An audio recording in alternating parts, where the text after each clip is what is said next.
안녕하십니까.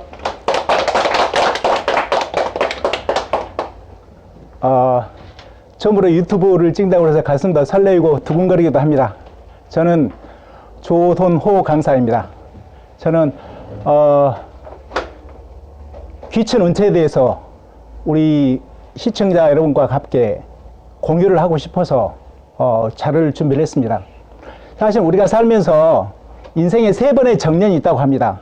첫째는 고용 정년이고, 두 번째는 일의 정년, 세 번째는 인생 정년이 3가지 있다고 그러는데, 저희들은 대부분이 고용 정년은 이제 마무리가 돼가는 과정이 있는 것 같고요. 제2의 인생, 인생의 이모작에서 그 일의 정년을 찾아서 여러 가지 다양한 활동을 하고 계십니다. 저도 그 중에 하나고요. 그래서 행복하지, 은퇴를 했으면은 나름대로 조금 행복할 수 있어야 되는데, 대부분의 사람들이 얘기를 나눠보면 정말 행복하지 않습니다. 그래서 그 이유가 뭔가 여러 가지 많이 생각해 봤는데요. 우리가 미니멀 라이프를 통해서 이 인생을 정말 행복하지 않던 1차의 인생에서는 굉장히 극심한 경쟁 속에서 힘들게 살았는데, 뭔가 이모작에서는 일을 좀 줄이면서 내 인생의 행복을 좀 찾자, 이런 취지로 귀천 은퇴에 대해서 생각을 해보았습니다. 저를 간단하게 소개해 드리면은, 저는 하나은행에서 30여 년 은행원 생활을 하고요. 그 과정에서 특히 그 IMF 당시에 제가 대기업 워크아웃을 했었습니다. 그 후에 법정발 화의를 한 7, 8년 하면서 기업의 생로병사를 많이 겪었고요. 그 다음에 제가 또 아주 특이한 경험을 했던 것은 의정부 지방법원에서 그 대표 배심원을 한번 해본 적이 있었습니다. 여기에 국민참여재판으로 참여를 해가지고 그 형사사건에 대해서 실제로 그 재판에 참여를 해봤는데요. 그때 느낀 거 하나의 소감이, 정말 가정이 정말 소중하구나 하는 걸 정말 느꼈는데, 이 젊은 친구였는데 20살 정도 안 된 친구였는데 전과 20범이더라고요. 그래서 큰 범죄도 아니에요. 그냥 이제 그 빠구리 이런 거 있지 않습니까? 그래가지고 자판기 같은 거를 빠구리 이렇게 털어가지고 몇천 원씩 터는 그런 범죄를 지속적으로 했던 거예요. 근데 그 친구에 대해서 굉장히 가슴 아팠는데, 그때 처벌을 하는 거를 그때 한 2년 정도 했던 것 같아요. 그랬더니 그대로 판사님이 그대로 적용해 주셔가지고, 야, 정말 인생의, 가정의 소중함을 그때 느꼈던 경험이 있어서 제가 말씀을 드립니다. 우리 50대에 가장 인기 있는 TV 프로 중에 하나가 나는 자연인이다, 이런 프로가 있죠. 근데 여기 보면은 대부분 컨셉이 딱 있는 것 같아요. 모든 것을 내려놓고 대체로 산속에서 혼자 살면서. 그런데 그분들은 행복해요, 마지막 얘기 들어보면. 그래서 이유가 뭔가, 이런 것에 대해서 우리 고민 많이 하죠. 저도 현역에 있을 때는 이 프로 굉장히 그때 많이 저도 봤는데, 지금 볼 때하고 느낌이 완전히 좀 다르더라고요. 자, 그 이유 제 나름대로 생각해 봤습니다. 행복이라는 거는 다양한 정의가 있죠. 그런데 우리 같이 은퇴자 입장에서 봤을 때 행복은 돈을 욕망으로 나눈 게 행복이다, 이런 정의가 있더라고요. 이게 무슨 말이냐면은, 욕망을 반으로 줄이면 행복이 2배가 되는 것이죠. 근데 이분들이 대부분이 그 욕망을 최단으로 낮춰놓고 산속에 들어와서 정말 배낭 하나 치고 들어와서 나중에 몇 년간 고생하다가 나름대로 마지막에는 정말 내 인생을 찾는 것은 행복하다, 이런 얘기들 많이 하고 계시거든요. 그래서 저도 공감을 하면서 이 프로를 자주 좀 보고 있습니다. 2014년도에 NHK에서 노후 파산에 대해서 방영을 했었습니다. 이게 굉장히 쇼킹했었습니다. 평범하게 살고 가는, 평범하게 인생을 살았던 분들이 직장생활을 열심히 하고 가족부행 열심히 하고 이렇게 평범하게 사셨던 그 직장인들이 나도 모르게 노후 파산에 직면을 하게 됐습니다. 그리고 그분들의 생활상에 대해서 쭉 저도 읽어봤는데, 아, 남의 얘기가 아니구나, 이런 생각을 절실하게 하게 됐었습니다. 최근 나온 기사입니다. 물론 일본의 얘기입니다. 일본에. 근데 약 20년의 갭을 두고 결국은 한국이 일본을 따라가지 않습니까? 은퇴하는 순간 생활고 노후 없는 일본, 월세 내기도 빠듯한 국민연금, 그래서 경비원의 아파트 경비에 수십 대의 경쟁력을 보이고 있더라고요. 이거는 비단 일본의 얘기가 아니고 우리 한국의 얘기죠. 지금 현재 진행되고 있는 그런 일들이 되겠습니다.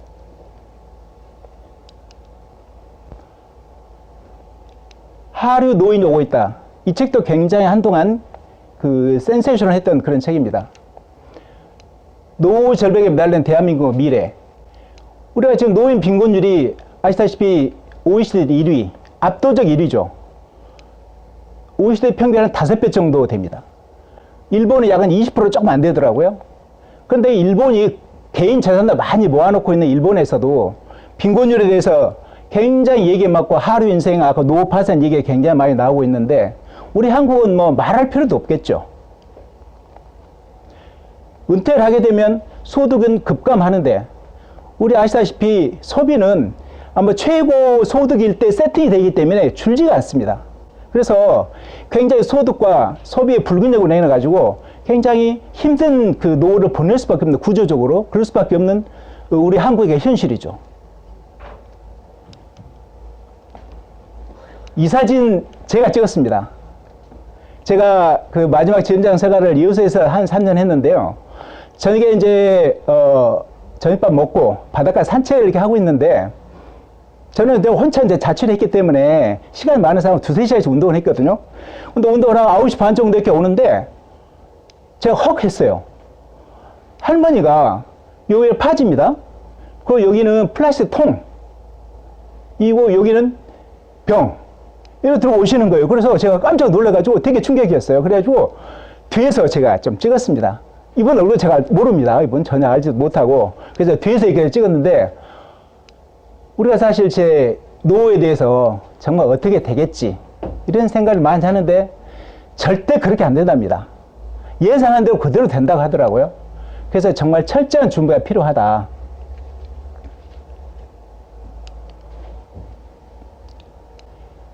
이건 저의 얘기입니다. 그런데 저의 얘기면서도 은퇴자들의 많은 공감을 갖고 있는 그런 주제가 아닌가 생각을 합니다. 나는 왜 서울을 떠나려 하는가? 기본적으로 경제적이죠. 경제적 부담이죠. 소득 대비해서 쓰는 돈은 쉽게 줄질 않고 그러면 자산하고 소득이 언젠가는 소비가 많아지다 보니까 소비가 계속 유지되다 보면 언젠가는 데드크로스를 할 수밖에 없습니다. 그러면 그 노후는 뭐 결과는 보이는 것이죠.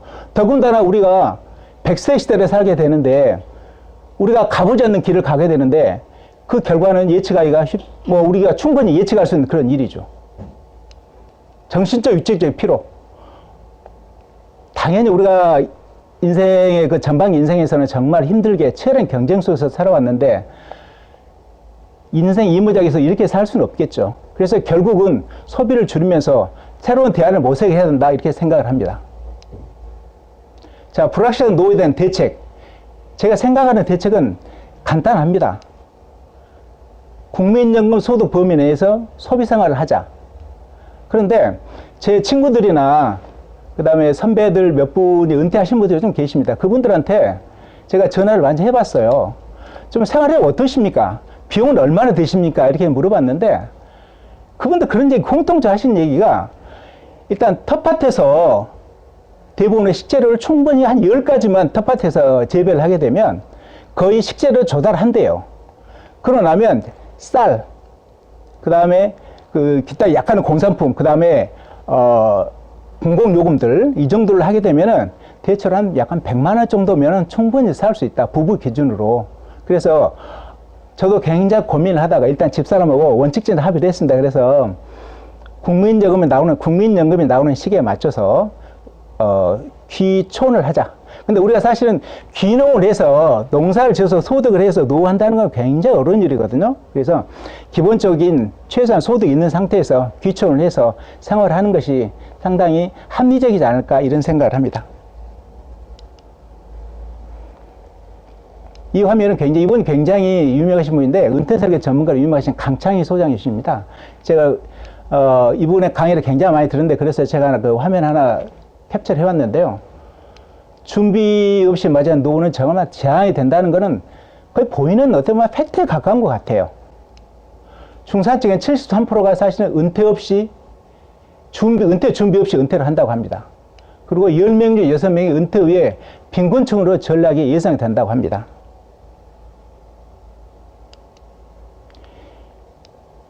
서울대 노화연구 고령연구소에서 연구한 자료를 제가 캡처해 왔는데요.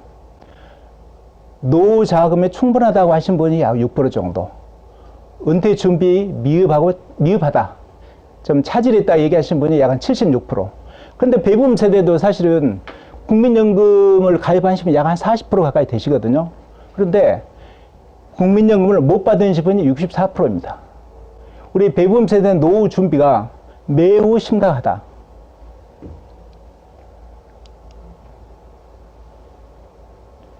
자, 국민연금의 상황을 잠깐 좀 살펴보겠습니다. 2018년 현재 평균 수령액이 약 52만 원입니다. 그리고 20년 이상 가입하신 분은 92만 원, 30년 이상 가입하신 분은 127만 원. 근데 숫자 굉장히 적습니다. 그래서 정부에서도 최근에 주택연금 제도를 개정을 해서 내년부터 시행하게 되는데요. 기존에 60세에서 55세로 대폭 낮췄죠. 지금 현재 60세 기준에서는 약 한 1억당 한 22만 8천의 연금이 나오게 되는데 아마 금액도 많이 좀 줄게 되고, 그 다음에 이제 시가 감정가에서 아마 그 공시지가로 바뀌기 때문에 금액은 많이 좀 줄어들 것 같습니다. 은퇴 준비의 위험 요인들이 대단히 많죠. 제일 중요한 거는 돈, 건강, 외로움, 그 다음에 자녀 리스크가 굉장히 큽니다. 좀 캥거루 중 얘기가 나오는데요. 최근에 제가 우리 가족들하고 82년생 김지영 얘기 요새 굉장히 아주 핫한 그 토픽인데, 이 영화를 보면서 정말 깜짝 놀랐습니다. 오시는 분들이, 대체 여성분들이 압도적으로 많고, 20대 여성분들이 참 많았어요. 그런데, 그 오신 분들이 다 엉엉 울더라고, 나중에. 영화 끝나고 나서 뭐 엉엉 울더라고. 그래서, 이게 뭔가. 저도 깜짝 놀랐는데, 이 영화의 그 점수, 평점, 그걸 보면 여자분들은 한 9.5 정도 돼요. 근데 남자는 한 2.5 정도. 너무 답이 차이가 크죠. 근데 저도 이제 그 배분 세대로서 한편은 공감을 하면서도, 이게 뭐지? 나도 힘들었는데, 이런 생각을 저도 많이 했었거든요. 근데 그분들은 나중에 이제 이거 여자분들이 막 울면서 막 욕도 막 하고 막 난리 났어. 또 시어머니 그 나올 때는 막 욕을 얼마나 한지 몰라요, 그냥. 그러면서 정말 그분들 이렇게 힘들었구나. 제가 그 점자 같은 시절에 우리 여직원이 애가 아픈데 마감을 해야 되니까 퇴근을 못 하는 거예요. 그러면서 앉아서 엉엉 울면서 마감을 걸 제가 그때 봤거든요. 야, 정말 행복하지 않구나. 워라밸을 한다고 요즘 굉장히 얘기 많이 하는데 실질적으로는 행복하지 않구나 하는 걸 그때 굉장히 옆에서 보면서 느꼈는데, 다시 한번 이 영화를 보면서 느꼈습니다. 그 다음에 이제 또 현실적으로 손주 돌보기가 있습니다. 사실은 우리가 손주를 돌보지 않으면은 아들이나 아들 내외, 며느리, 딸 내외가 직장생활을 할 수가 없어요. 현실적이지 않습니까? 그래서 제 친구들도 일찍 그 자녀를 결혼시킨 친구들은 다 손주 보기를 하고 있더라고요. 근데 손주 보는 것도 사모님 혼자서는 볼 수가 없어요. 같이 봐야 돼요. 그러니까 두 사람이 거기에 매달릴 수밖에 없는 그런 구조더라고요. 근데 며칠 전에 제 딸내미하고 얘기를 하다가 이런 얘기를 하더라고요. 자기 친구들 저녁 먹으면서 얘기를 했는데 자기들 세대들의 전략.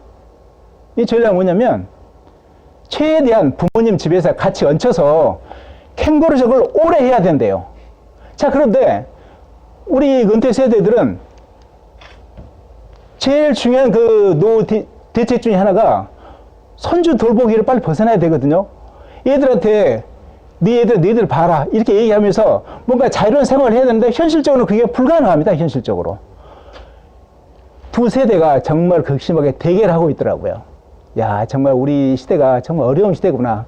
우리 배분 세대가 우리 이때 부모님들을 모셨던 마지막 세대고 우리는 부모님같이 못하는 최초 세대라고 얘기를 하는데 정말 그거를 이 자녀들 얘기를 하면서 공감을 했었습니다.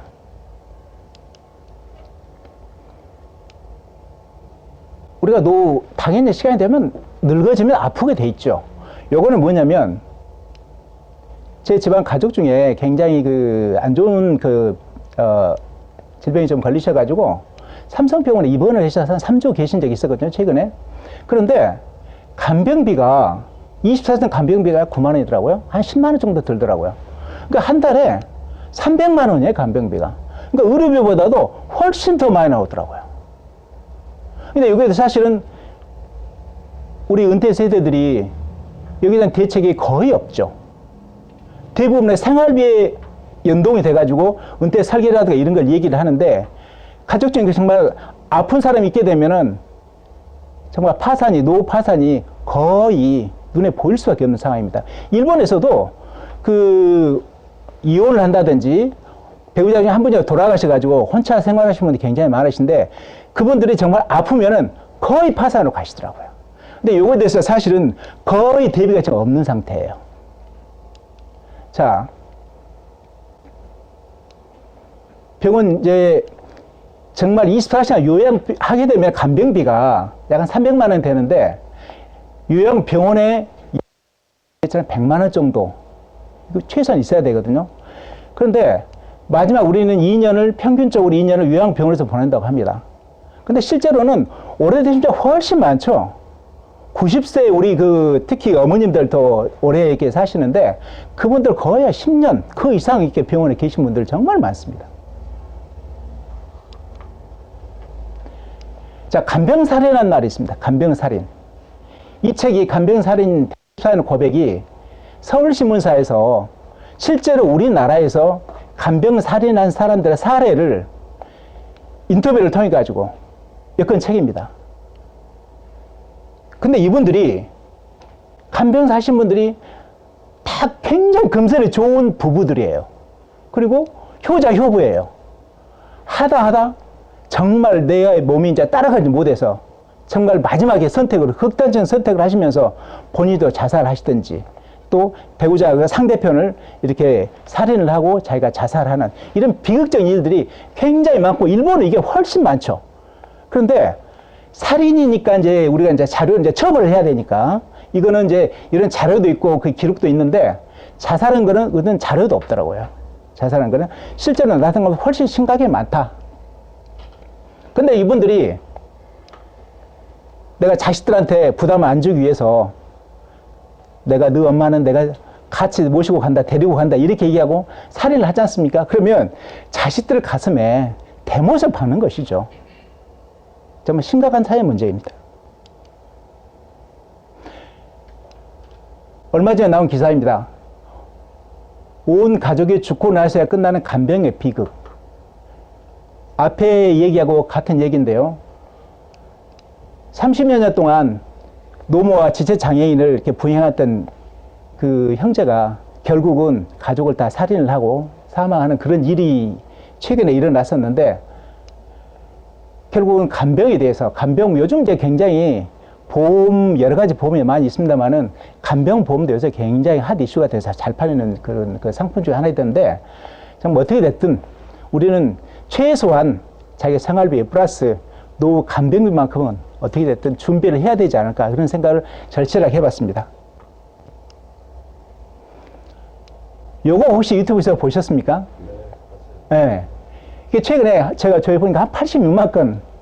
요게 이 젊은 부부가 와서 이렇게 농사를 짓는 겁니다. 근데 요 집을 지었어요. 이게 집이 밑에가 6평, 1층 6평, 위에가 2평이거든요. 8평이에요. 근데 그게 들어가서 이렇게 촬영한 걸 보니까 정말 있을 거 다 있더라고요. 들어가서 사는데 전혀 문제가 좀 좁겠죠. 그런데 정말 요즘은 이제 미니멀 라이프 그 제목에서 말씀드렸던 것처럼 좀 줄여서 살면서 행복을 추구하자. 그래서 실제로 이렇게 하기는 쉽지는 않을 겁니다. 집 짓는다는 것도 말처럼 쉽지 않고, 이분도 한 2년 지었다 그러더라고요. 돌을 하나씩 싸가지고. 근데 좀 줄여서 뭔가 그러면서 자기 행복을 좀 찾아가는 그런 트렌드가 요즘 많이 유행을 하고 있는 것 같습니다. EBS 그 집탐구란 프로에서 나왔던 그런 그 내용입니다.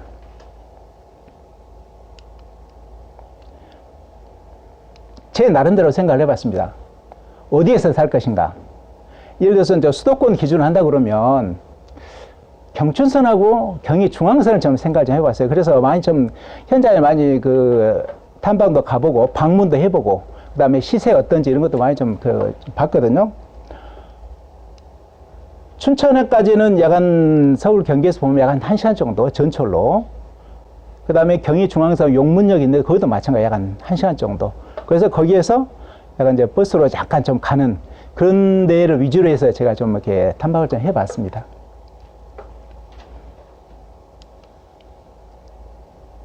왜 경춘 중앙선 라인인가? 약간 대체로 가격들이 보면 한 2억대에서 3억 그 사이 그 정도의 가격이면 정말 그 저은원 주택으로서 정말 멋지더라고요. 그런데 이것도 나름대로 리스크는 있습니다. 제가 생각했던 거는 전철 1시간 거리에서 서울 접근성, 나중에 혹시 자녀들 이제 결혼해서 애를 낳게 되면 손주를 봐줄 일이 있다 그러면 아마 전철 타고 오면 굉장히 쉽게 올 수 있을 겁니다. 주말에. 그 다음에 버스로 약 한 10분 정도 그래서 한 15분 정도 뭐 이 정도 하게 되면은 대체로 이 가격대. 그런데 바로 이런 걸 사서 이사를 가서 거주를 하시게 되면 여러 가지로 어려운 점이 많이 나타나기 때문에 처음에는 한 전세를 한 2년 살아보시고, 전세도 좀 있더라고요. 처음에는 부동산 가보시면 알려주진 잘 하지는 않아요. 잘 알려주지는 않는데 난 찾아보면 전세도 좀 있더라고요. 그래서 전세를 한 2년 살아보시고 그 다음에 다시 정착을 하시는 게 좋을 것 같습니다. 그리고 이제 약간 2억 이내면은 주택연금 그 개정된 거에도 우대를 좀 해주게 되어 있습니다. 한 20%, 최대 20%까지, 1억 5천 이내면은 최대 20%까지 연금을 더 주게 되어 있더라고요. 그 다음에 생활비 100만 원 이내로, 그 다음에 식비 주급비 다 합쳐서, 그 다음에 텃밭 가꾸기 위해서 기본 식재를 조달하자. 그 다음에 향후에 서울에 리턴을 할 수 있지 않습니까? 또 어려움이, 어떤 우리가 생각지 못한 어려움이 있기 때문에, 그래서 상대적으로 매각을 하기가 쉽기 때문에, 그래서 요 라인을 제가 생각을 해봤습니다. 그리고 그 주변에는 아무래도 의료나 문화시설들이 아까 보셨던 그 나는 자연이다 이거보다는 훨씬 그런 인프라들이 구축이 되어 있기 때문에 이 혜택도 누리면서 그 비용을 줄여서 100세 시대에 대비를 하는 것이 어떨까, 제 자신도 생각을 해봤고 우리 집사람하고도 합의를 좀 했기 때문에 이게 절대적인 대안은 아니지만 같이 생각해 볼 수 있는 그런 자료가 아닐까 이렇게 생각을 해서 준비를 해봤습니다. 자, 요즘 사는 것이 행복하지 않다고 얘기하시는 분들 굉장히 많습니다. 사는 것이 행복하다고 생각하게 될 때 그날을 준비를 하면서 열심히 살아가도록 하겠습니다. 대단히 감사합니다.